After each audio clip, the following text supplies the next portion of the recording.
It's a little more played than Tom Ross's Bant Heroic strategy, but we typically see White-Blue Heroic underneath the camera. Mathews on a mulligan to 5 here against Boswell as we are underway here in Game 1 of round number 4. From the decks in Syracuse the week before the Pro Tour, it felt like Tom's build of Heroic was the big breakout deck. He was playing green in the deck essentially just for Dramoka's command, and that card was incredibly impressive. Jeskai Heroic, a deck that in Open Series terms was put on the radar mostly by Joe Lissette. Yes. And Joe Lissette does have a standard open win with that deck as well.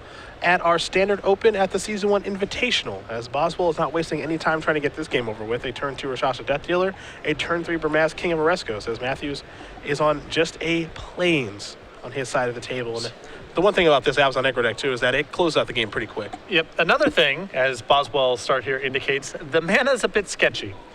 A touch. Death Dealer into Burmaz is ambitious. You're running pretty good if you're able to do that. And with no Manic influence as well. Yeah, just 2 basics and a temple. Perfect. That's just how you draw it up. But if the mana works for this deck, it's a very potent deck.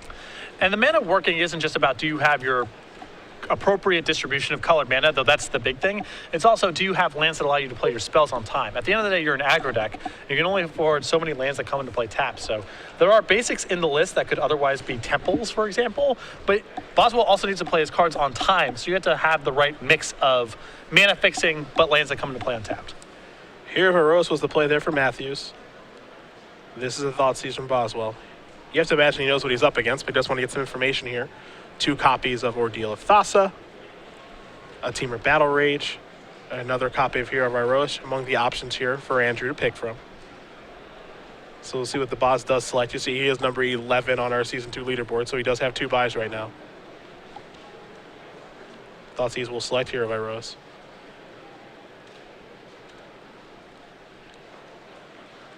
The follow-up play is a copy of Ultimate Price. 2 in the main deck for Boswell this weekend. Now there's a Warden of the first tree. The attack, the trigger. There'll be a cat token coming. This is about how you draw it up if you're Boswell here. Great clock backed up by some disruption here, a discard spell, a removal spell. You can't be unhappy. That's for sure. It's everything he's asking for. And Boswell is a player that we've seen do work with Warden of the first tree and really haven't seen anywhere else. But it feels like it's a card that comes up often for Boswell and is excellent. Not that game, because Paul just has nothing to do after his creature dies and the other one is hit by a discard spell. But Andrew Boswell going to win game number 1 here over Paul Mathews. Abzan Aggro very quickly up a game over Jeskai Heroic. So we take a look at the Jeskai Heroic sideboard. There are 2 Ordeal of Heliod's, a Valorous Stance, a Seeker of the Way, 2 Cloudform, 2 Treasure Cruise, 2 Disdainful Stroke, 3 Stubborn Isles, and then 2 copies of Seismic Rupture, the new Pyroclasm. So there's not a lot of great options here. I think the Valorous Stance definitely comes in. It can protect creatures on Paul's side and also kill some of Andrew's, so that seems excellent. But unlike Abzan mid-range and Abzan can control, Disdainful Stroke does not have a lot of targets in Boswell's deck. There are Siege Rhinos, but the rest of his deck's pretty low to the ground. I think the Stubborn Denials are okay. I think they can come in most Heroes Downfall style matchups, but they are not perfect here against Boswell because a lot of his draws are just going to be a curve of creatures. What is he on Boswell's side? A Thoughtseize, 2 copies of Duress, 2 copies of Hunt the Hunter, 3 Valorous Stance, 3 Drowned Sorrows, a Sorum Solemn Visitor, 2 copies of Nissa Worldwaker, and an Ajani Mentor of Heroes. I think the discard spells here are pretty good at breaking up the curve or taking Paul's critical piece. The Thoughtseize, the 2 copies of Duress, and the 3 copies of Valorous Stance can also handle something that gets out of control. They're very good when backed up by discard spells as well because you can use a Duress or Thoughtseize to strip a God's Willing, then your Valorous Stance kills their big thing, and then life is pretty good. Well, these players will sideboard and shuffle up here for game number 2. We will talk about the Star City Games Winter Collection. We're almost out of winter, which means the chance to pick this up almost over. Yeah, this is a culmination of a lot of the pins and sleeves that we've made. You see the Mammoth, the Rat, the Wolf, and the Turtle Witness. This is all available on card sleeves, play mats, and dice bags. You can head over to StarCityGames.com/creature collection to order your items today, or just head over to the dealer booth at any Star City Games Open or any Grand Prix that we're vending. Spring collection on the way. You have to imagine that will include some of our fun things from SCG Game Night, including the old cat on our lapels here this weekend. So far, for my money, the best token. Certainly the most well received. Not close. So certainly the most well received. I don't even think it's close. A lot of posts on my Facebook crawl. You know, it's not going to sell well. The B. Should have been consulted about that. So frightening. Should have been consulted about the B before doing that, I think. It's just a risky idea. It's a spring creature, It is. and there are some hornets floating around in standard between the nest and the queen. Yep. Seems like a fine time to do it. There are people who are scared of bees. That's true. I suppose there are people who are scared of cats, too. Yeah, there's a lot of phobias out there, man. You'd be Yeah. surprised. I'm turning I'm becoming a cat guy. I used to hate cats like my entire life, so I'm allergic to them. But, you know, they're actually pretty cool. They're pretty great. Yeah, they're pretty cool. I wish I could have a pet. I think it's just irresponsible because of how much I Yeah, travel. with our travel schedule, you know, I think it's not fair. A dog is definitely off the table, and I think even a cat would be unfair. I'm turning towards plants. That's not really a companion in the same way that an Nah, it's animal really is. not. It's really not. It's but just a thing that lives in your space, which is fine. Yeah, There's nothing water wrong. it. It's just not the same. It's not. But I've considered it. It is a good litmus test for if your travel schedule just takes having a pet off the table, because if your plant dies, it means you can't have an animal. Absolutely not. So that's part of the reason I've gone this route. Yeah, it's helpful. My friends are trying to get me to get a fern. I don't think that's a good plant, though.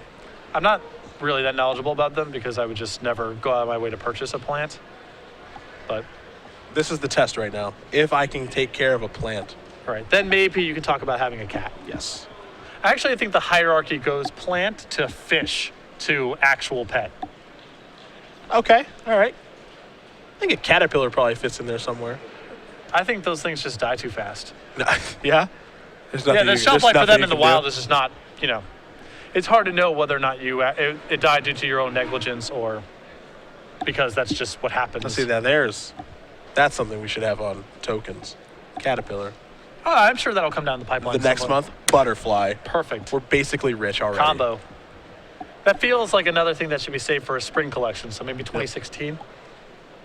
I'm gonna have to get some trademark on And that. you, idea. yeah, you also should have just kept your mouth shut about that Yeah. because that idea is so good. Yeah. And now Stupid. it's It's out giving there. it away. It's out Just there, and giving it away. they can just take it. I can't do anything about it. Lesson learned. Yeah, It's no, fine. sometimes I know the momentum of the idea just comes out and you can't help it, but Yep. it's not great. See, Paul Mathews can actually put a real draw together here this game. That was almost a real draw. If he hits his second land on turn 2, he's got a little something going. Probably He have just a bit of a game then. fell behind, and then the ultimate price was too much to overcome.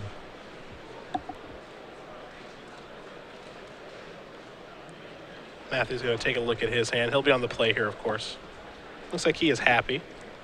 Boswell is too. Game number 2 underway. Temple of Triumph is how things will start. Top card stays on top. We head back Boswell's way. Boswell will take a draw. Windswept Heath is his first draw of the game.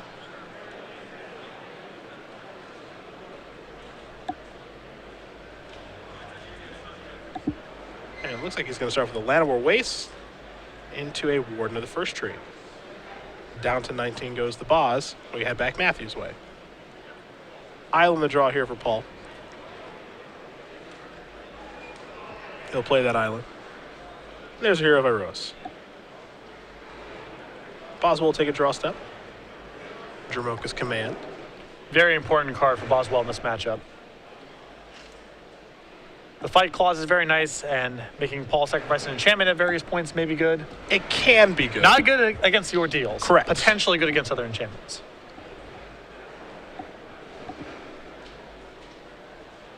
As if you sacrifice the ordeal to Jermoka's Command, you still do get the trigger. Now, it's still pretty solid against Ordeal of Heliod because Boswell may not care about Paul getting 10 life if he's blowing up a creature. But against Ordeal of Heliod, Boswell has to be a lot more careful. Boswell going to sacrifice the Windswept Heath, go get himself a Plains. We'll see what the follow-up play will be, assuming that there is one.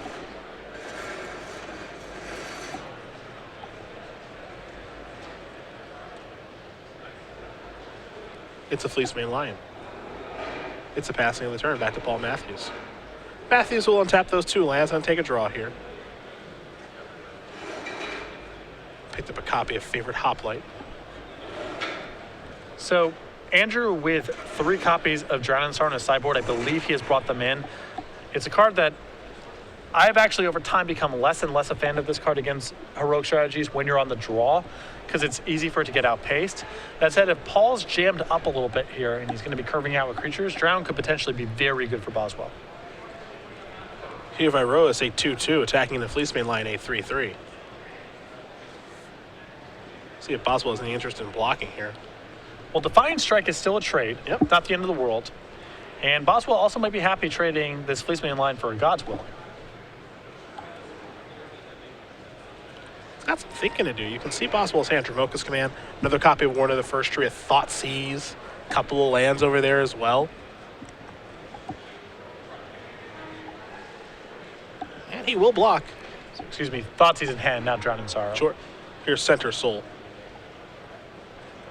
This will trigger Heroic, of course. It'll also give Paul protection from green or white, whatever he decides. And he'll also get the rebound trigger next turn, so. And Center Soul is a very nice card against decks that are intending to block a good percentage of the time, because it means that the rebound is productive. You can use it to trigger Heroic again, and then potentially prevent Boswell from blocking with something large.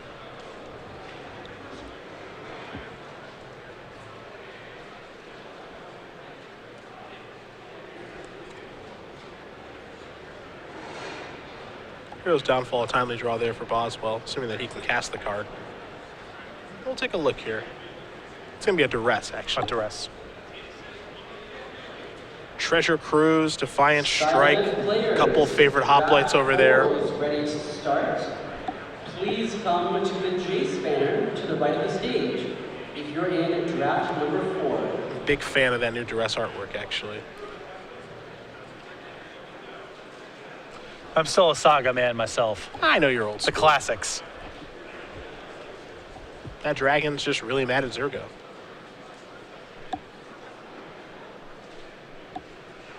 Probably from ringing that bell too much. Although Duress typically not very good against the decks where Zergo would be present. It's true. There's a Temple, top card. Quickly becomes the bottom card. Boswell across here for 1. And we will head back Mathews' way. The rebound on Center Soul. That will occur.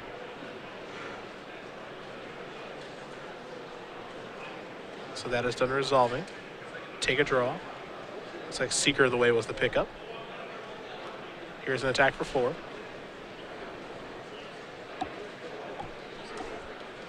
Pro White was the name off of Center Soul, so nothing like a Ordeal of Heliod can be cast there. Important to note. A Seeker and a passing of turn. Duress the draw here for Boswell. No rush for him to cast that Duress. Last spell in Paul's hand is Treasure Cruise, and that's pretty far away from having to be worried about. Attention, two-headed giant players. Meet your judge. This is one of the games where Over by the mana is not cooperating with Boswell all that effectively. You know, he's had some pretty inefficient turns here so far. Last one, and I think this one is also shaping up to be a little on the slow side. Bos gonna attack here. Mathews predictably not going to block. Looks like Bos will have to take a point of damage to cast a Hero's Downfall. The follow-up is a Temple. Take a look at that top card. Boswell going to consult his hand. What he's going to have to try to do here is somehow set up a solid Dromoka's Command. You have to imagine that's what he's trying to work towards. Well, with Warden, he's going to be able to naturally make a creature larger than what Paul's bringing to the table. And then the fight power can be very potent if Paul makes some sort of move with a heroic trigger. So it should be good for Boswell this game. Should be. The mana's lining up appropriately now. We're getting to that point. So now we head back Paul's way.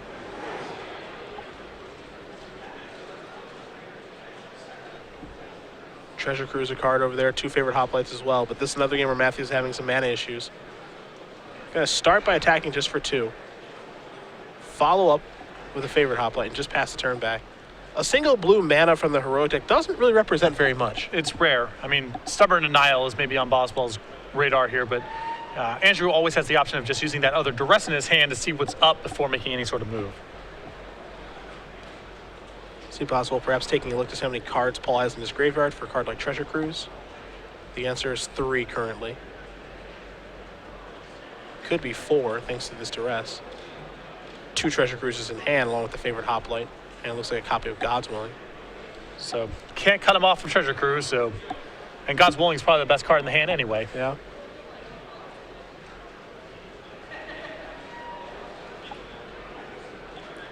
Mathews' hand pretty lacking. It's a really weird combination of cards. Yeah. And I'm not a huge fan of bringing in Treasure Cruise in this kind of matchup because Boswell is still, at the end of the day, an aggressive deck. I think having 1 in the deck is fine. I'm questionable of having the second copy. You can see the second copy right now is pretty poor. And it's not even clear how good the first one's going to be because Paul committing an entire turn to it is problematic right now. If he even gets to, which right now he can't. Boswell going to sacrifice that Windswept Heath. So this is a pretty potent line that Boswell has access to. He can just sit behind this Warden, which Paul can't currently attack through. If Paul draws something that allows him to make an attack, then the Dromoka's command potentially becomes a huge blowout. And Paul's deck is not very good at killing creatures, so Boswell may be able to just go all the way to the top with this Warden, as we've seen him do several times in the past. Wouldn't be his first time doing it, that's for sure. There's the attack. There's a block. Well, I think Boswell was probably planning on just playing the other Warden after the fact, but now this is a great spot to just... Yeah, this is great for him. Go ahead and do this instead. Here's Dromoka's command as well.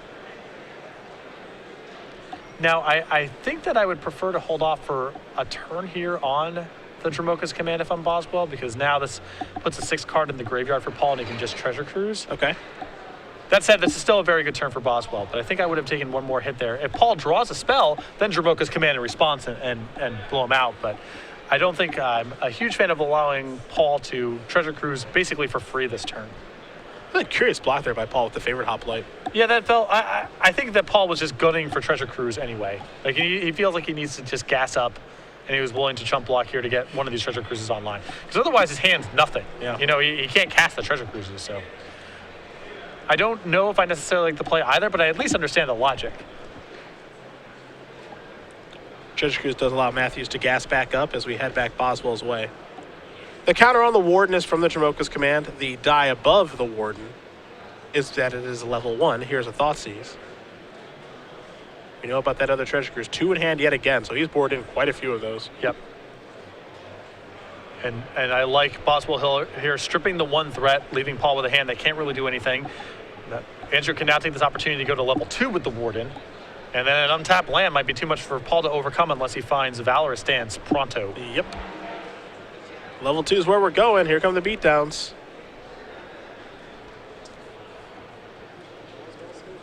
And Boswell going to be gaining some life. Ordeal of Thassa the draw. This was the danger, of course. Mathews probably has to cycle that Defiant Strike right now. Yeah, he's got to find something to do. Especially with the Treasure Cruises in hand. He's just got to cast something. There's Defiant Strike over there. Take a draw. It's got to be a creature. It doesn't look to be. It's just another copy of Flooded Strand.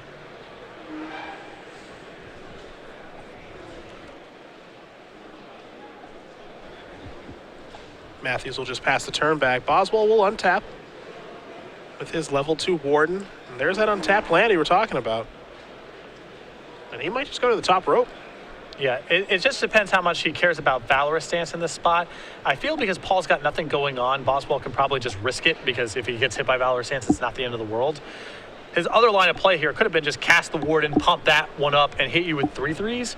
But I like taking the risk here because it's a very low chance that Paul has it, and even if he does, it's not the end of the world. And also, he has a backup Warden if in case anything goes really bad. Exactly, that's why it's not a huge risk because, you know, Paul would basically have to untap and follow up with a creature to really punish Andrew, even if he drew Valorous Stance, which, you know, for all Andrew knows, isn't even necessarily in his deck. Yep. So. Everything works out here well for Boswell. The Warden is now level 3. A bunch of counters on that thing. Don't forget you could activate Warden's 3rd ability multiple times, as we've seen Boswell do before, and keep putting those counters on there. Yeah, it caught me off guard the first time because the parallels to this card and Figure of Destiny are pretty obvious. Yeah. But you can just keep going. And why not? And it has trample, so that's a combo. It is, yes. The old trample lifelink beatdowns. Flooded Strand is the land here for Mathews. He's going to need a card like Valorous Stance right now. He does have one in his main deck, has another one in his sideboard.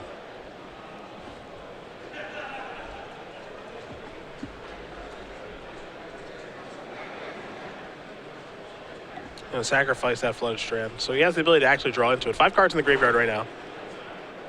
Treasure Cruise will cost 3 actual mana plus the Delve of 5. That makes the total 8. And could work his way into a Valorous Stance to get that off the table. But if not, I think this one's over. Yep. I mean, there's certainly no blocking to be done at this point. That's It's just too for large and it tramples. That's for sure.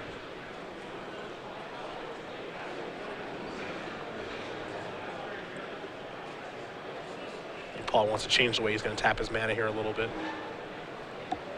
There's Treasure Cruise. 1 and 2 and 3. I don't think I see a Valorous Stance. No, I'm sure I don't. Laguna Band Trailblazer does have a lot of toughness, but A little small for this party. that's true. Boswell draws.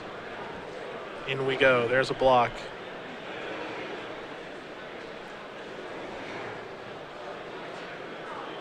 And right now it's good enough. He doesn't have to activate yet again. I think Mathews knows that he will concede the game. Andrew Boswell going to win this game and match over Paul Mathews.